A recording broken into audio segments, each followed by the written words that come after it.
Inside America's Boardrooms, the informational show for board members and corporate secretaries. Brought to you with Knowledge Partners, Diligent, PwC, Center for Audit Quality, Spencer Stewart, the Conference Board, and Corporate Board Member, along with content contributors Equilar, Meridian Compensation Partners, Wilson Sonsini Goodrich and Rosati, Donnelly Financial Solutions, and the Society for Corporate Governance. Welcome to this edition of Inside America's Boardrooms. I'm TK Kerstetter, the CEO of Diligence Boardroom Resources and the co-founder and editor-at-large of Corporate Board Member Magazine, and it's my pleasure to welcome you to the show. Today we're going to be talking about a board's cross-border oversight from FCPA to geopolitical affairs. And joining me is somebody that I can confidently say is an expert in this space. Please welcome Alex Wolff, who's a board member with Albemarle Corporation and Versum Materials. He is also the former U.S. ambassador to the United Nations, also served as ambassador to Chile and for a short time France, was the undersecretary for political affairs, worked on Soviet Union affairs, and spent years in the State Department advising businesses and governments. Alex, that is quite the resume.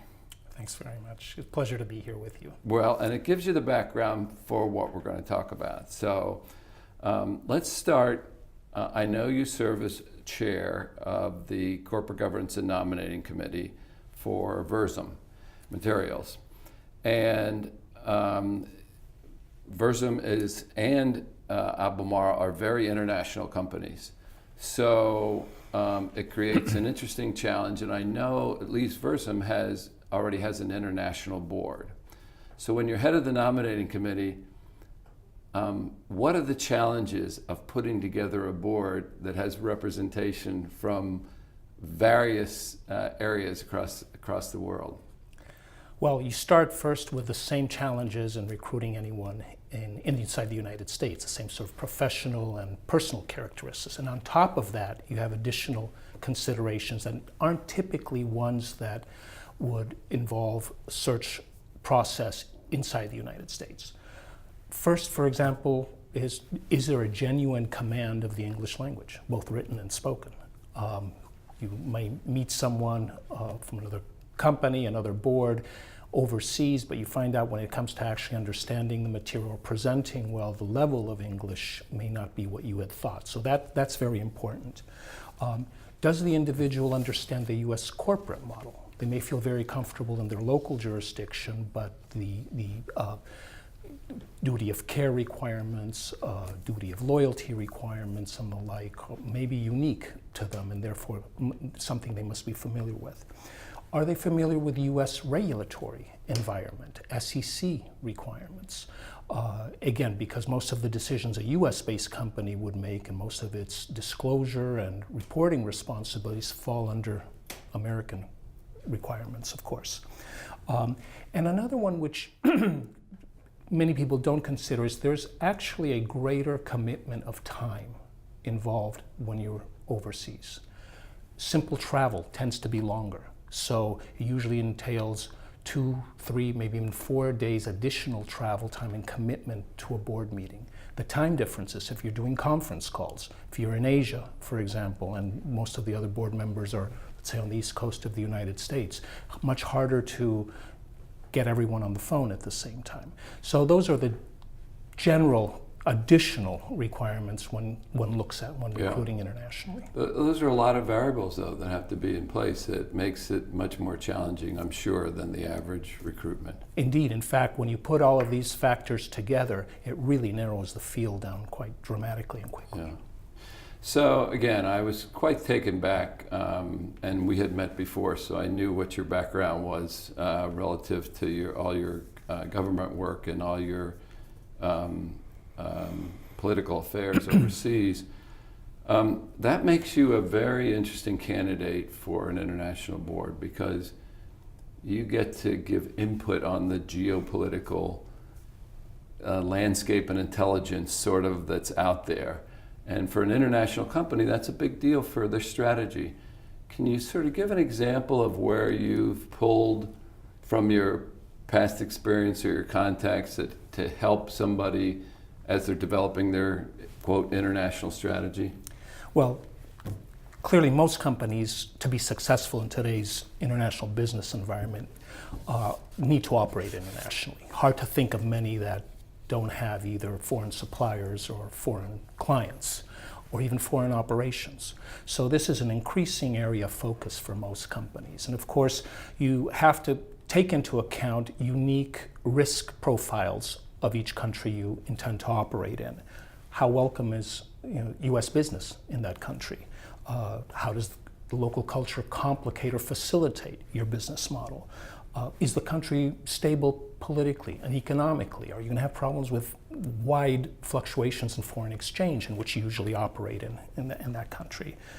Very important is the respect for rule of law. Is this a country where you can count on your contract being respected? Safety for your employees, a very important consideration. And what many people ignore, lots of places, there are real costs to both succeeding and to failing. And you have to understand those very well. In some places, if you decide to leave, there may be huge financial penalty and maybe even criminal penalties. And if you're very successful, you draw a lot of attention. Maybe somebody decides to change the tax code or impose a royalty structure. So those are all things that are unique to each country and need to be addressed. We also do, in terms of dealing with foreign governments and in foreign environments, how do you best leverage all the tools and assets that the U.S. government brings to bear that can help a company? Are in sanctions likely down the future? So you need to prepare yourself for that. Are you encountering problems that all American companies are encountering, or is your company encountering a specific problem? So all of those things are unique. They vary country by country, and I think that the broad experience I can bring to bear helps us assess those risks. Yeah. Well, when we talk about this, China is the perfect example of, will the law hold up? But it's such a massive market that I'm sure people say, okay, what's the risk in us going in? Because the upside, has to be tremendous. So the better that those relations and law works, I'm sure the more comfortable U.S.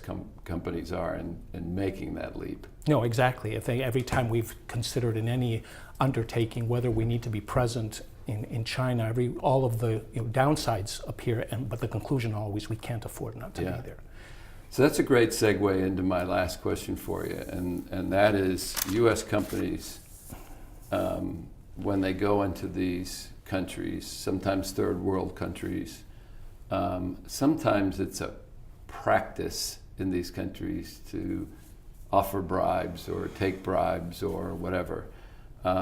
As you know, the U.S. doesn't look very kindly on people doing those businesses. Companies, if we look back just a couple of years and add it up, it's hundreds of millions of dollars that companies have been fined for FCPA violations in that. Ultimately, that's the board's oversight responsibility. Okay, so you again have the advantage of understanding what's happening on the ground on some of these places, but can you share what you believe or how boards should go about sort of mitigating this risk for themselves, when they're dealing overseas with countries that are known to be in violation of FCPA? Oh, that's absolutely right. And it's not just FCPA. Most of these countries or regions, like the EU, have their own very strict anti-corruption guidelines that you can easily run afoul of. So it's important to keep a regular eye of an oversight over this. I think generally you need to ensure that your company has a rigorous anti-corruption compliance program tailored to the particular risks you may be facing in any particular jurisdiction.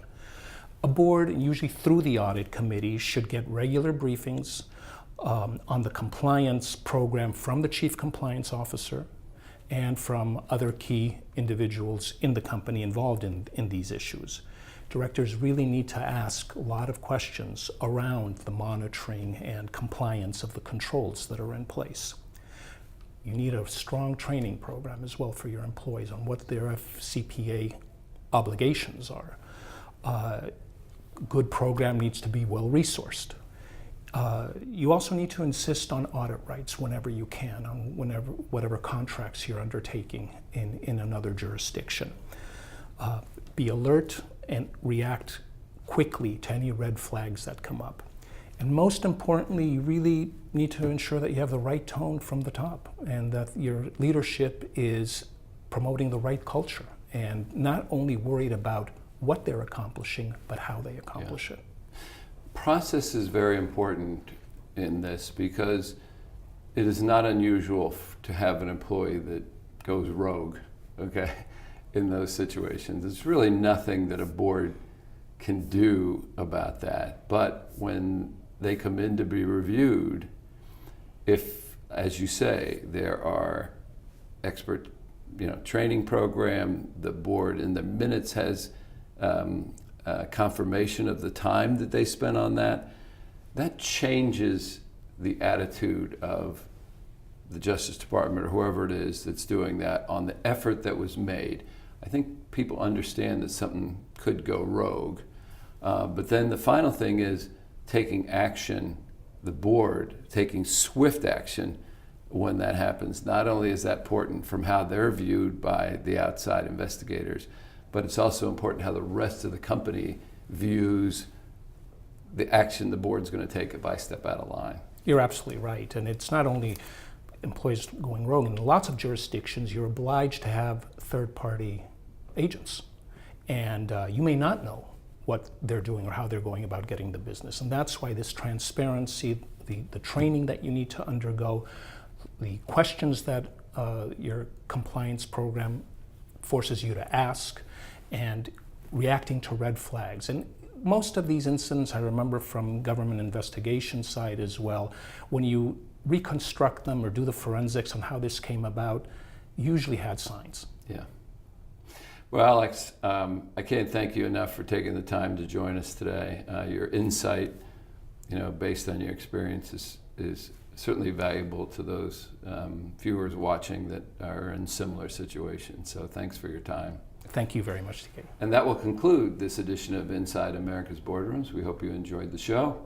We'll be back again next week when we take another look at a critical topic that'll help you be a better board member or committee member. So we'll see you then.